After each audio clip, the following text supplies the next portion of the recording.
नमस्कार, मैं हूँ शिवानी और हम देख रहे हैं एथिक्स। जो एथिक्स का हमारा 70 डेज़ का चैलेंज था वो तो कंप्लीट हो गया, बट कुछ ऐसे क्वेश्चन हमारे डिस्कस करना बाकी रह गए थे।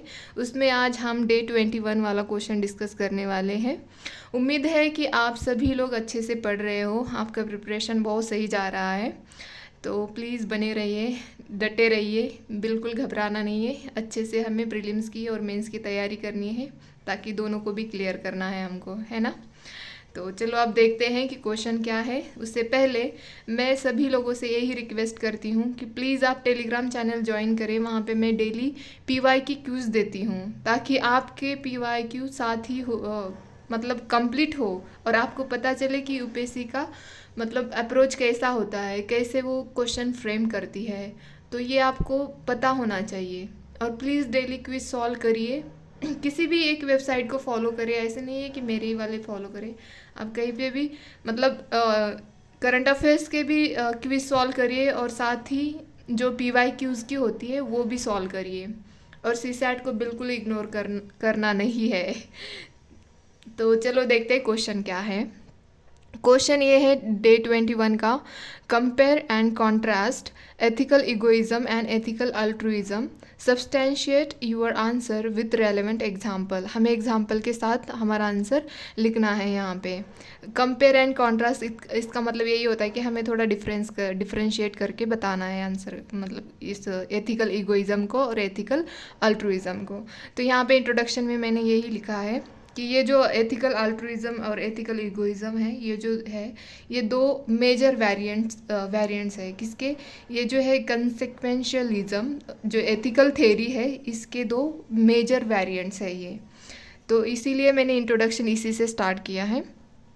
तो देखो मैंने इंट्रोडक्शन पे यहाँ पे यही लिखा है कि कंसेक्वेंशियलिज्म, मेरा प्रोनाउंसिएशन में भी गलत हो सकता है बट प्लीज़ आप कोऑपरेट कर सकते हैं, मुझे पता है।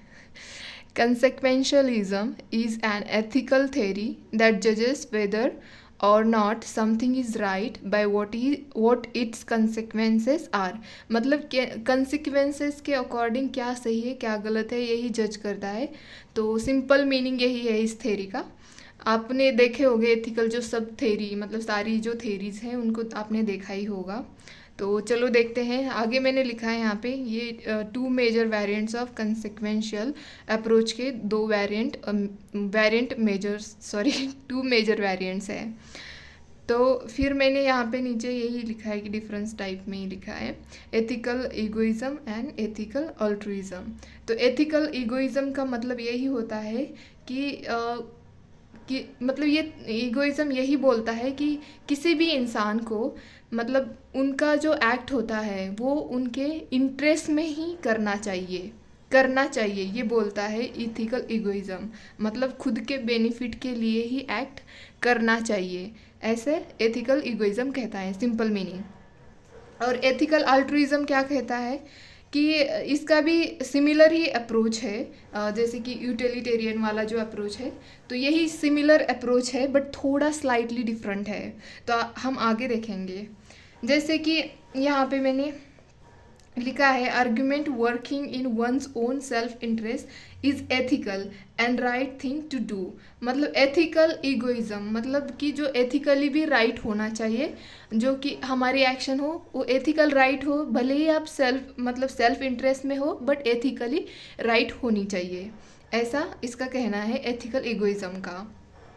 तो सेकंड यहाँ पे मतलब कॉन्ट्रास्ट में मैंने यही लिखा है एथिकल अल्ट्रुइज्म में, action is morally right if consequences of that action are more favourable than, दिख रहा होगा, unfavourable to every one except the agent. मतलब इसका सिंपल मीनिंग यही है, जो मैंने लिखा है इसका सिंपल मीनिंग यही है कि मतलब एक्शन ऐसी होनी चाहिए कि सबके फेवर में होनी चाहिए, ना कि ओनली एजेंट के फेवर में होनी चाहिए।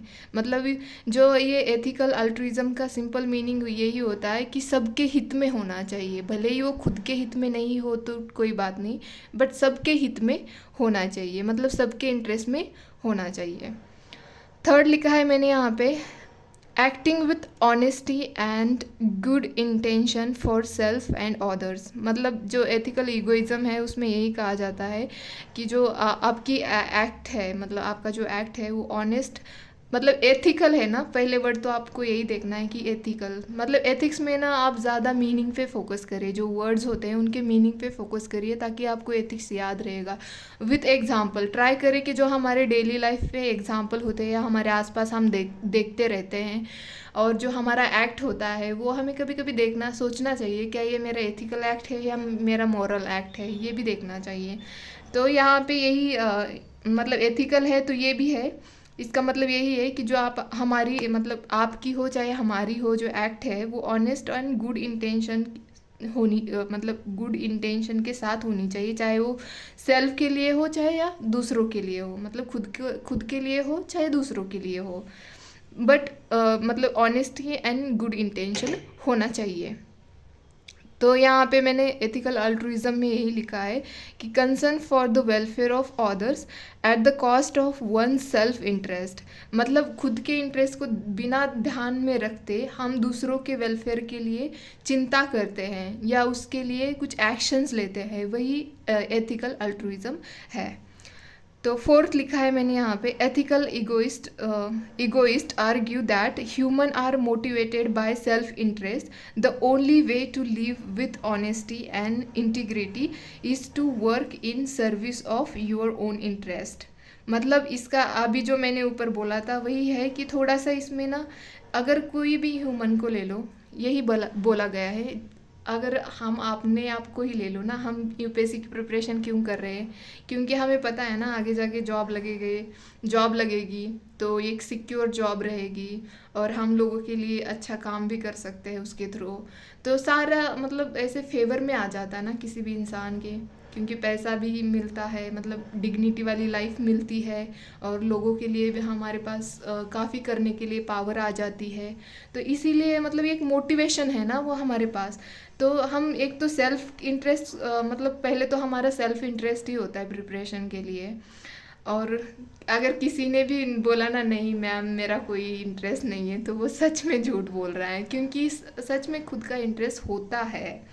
तो यही बोला है, बट ये कहते हैं कि मतलब ऑनेस्टी एंड इंटीग्रिटी के साथ हमें अपनी सर्विस करनी चाहिए, भले वो खुद के इंटरेस्ट में भी हो।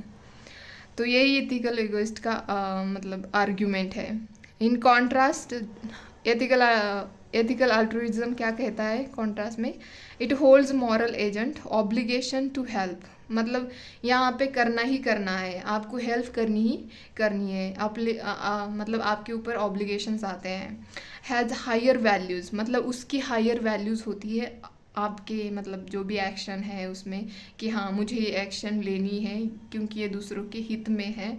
तो देन सीकिंग सेल्फ इंटरेस्ट, मतलब सेल्फ इंटरेस्ट जो होता है उसको साइड में रखते हैं और दूसरों के लिए हम हेल्प के लिए जाते हैं। तो फिर ये एग्जाम्पल लिखे हैं मैंने, क्योंकि एग्जाम्पल भी पूछे गए हैं ना, तो यहाँ पे मैंने एग्जाम्पल ये दिया है एथिकल इगोइज्म का। Businessman earning profit by selling his product for above price to support his family and earn livelihood is an act of ethical egoism. आपको समझ में आया होगा ये एग्जाम्पल, मतलब कोई भी बिजनेसमैन ले लो, वो मतलब अपना प्रॉफिट तो कमाता ही है, चाहे वो मतलब जो नॉर्मल प्राइस होती है उससे बढ़ा चढ़ा के प्राइस लगा के वो बेचता है अपनी चीज़ें और पैसे कमाता है ताकि उसकी फैमिली और उसका जो लाइवलीहुड है वो अच्छे से चले। तो यही एथिकल इगोइज्म है। यहाँ पे वो क्या करता है, जो बिजनेसमैन है वो खुद का इंटरेस्ट देखता है ना, खुद का प्रॉफिट देखता है, ना कि दूसरों को, मतलब दूसरों को क्या सर्विस दे रहा हूँ मैं या क्या कैसा प्रोडक्ट बेच रहा हूँ, उससे कोई मतलब नहीं होता, उसको खुद के प्रॉफिट से मतलब होता है। और ये एथिकल इगोइज्म का यही कहना है कि मतलब किसी को भी करना चाहिए ऐसे ही, मतलब खुद के प्रॉफिट के लिए ही मतलब करना चाहिए, बट हमारा जो इंटेंशन होता है वो अच्छा होना चाहिए, ऐसा एथिकल इगोइज्म का कहना है। तो यहाँ पे एग्जांपल लिखा है मैंने एथिकल अल्ट्रुइज्म का, giving away the whole of one's wealth in charity donation etcetera, तो acts are consider as altruistic act. मतलब अगर आपकी जो वेल्थ है उसको आप चैरिटी में दे रहे हो या डोनेशंस में दे रहे हो, तो ये एक्ट क्या होगा, इसको अल्ट्रुइस्टिक एक्ट माना जाता है। तो ये दोनों यहाँ पे मैंने डिस्कस किए। और लास्ट में यहाँ पे इंट्रोडक्शन लिखा है, however both ethical egoism and altruism have certain disadvantage. इनके मतलब हम फ्यूचर प्रेडिक्ट नहीं कर पाते, यही डिसएडवांटेज है इसका, दोनों का भी। मतलब फ्यूचर में इसके कंसिक्वेंसेस क्या होंगे ये हम प्रेडिक्ट नहीं कर पाते हैं। And therefore one should keep balance in his actions. इसकी वजह से मतलब किसी को भी बैलेंस रखना चाहिए जब भी उनका मतलब एथिकल अल्ट्रुइस्टिक एक्ट हो, चाहे एथिकल इगोइज्म का एक्ट हो, तो उनको बैलेंस उसमें रखना चाहिए। तो ये था आज का क्वेश्चन डिस्कशन। होप कि आपको पसंद आए। अगर पसंद आता है तो प्लीज़ लाइक शेयर सब्सक्राइब करें, और टेलीग्राम की लिंक मैं कमेंट बॉक्स में दे दूँगी। अगर आपको कोई भी आपकी क्वेरी है, आप कमेंट बॉक्स में मुझे पूछ सकते हैं।